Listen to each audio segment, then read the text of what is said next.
Hello po, ako po si Jade Mark Jacinto, ang DTF operator po ng RP2 Gigaraw. Nagamit po ito ng 6 na araw na may total meters na 91.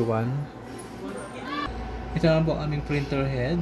Bale, ang huling palit po nito is nung September last year lang po.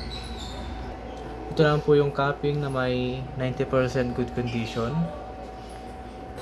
Head clean.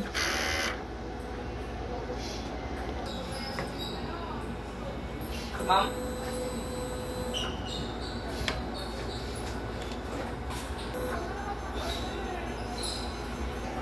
Punasan ang wiper after head clean.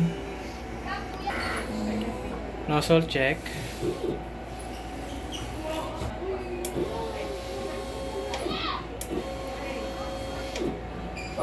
Ito naman po yung tank area. Ang system level is tama lang.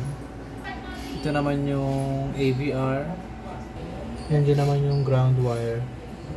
Ito naman ang stock ng used ink, unused, DTF powder, and another unused po stock.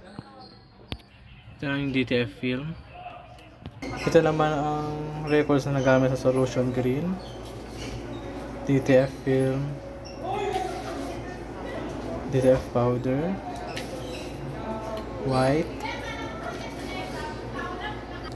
Ito naman ang aming daily output record and daily maintenance.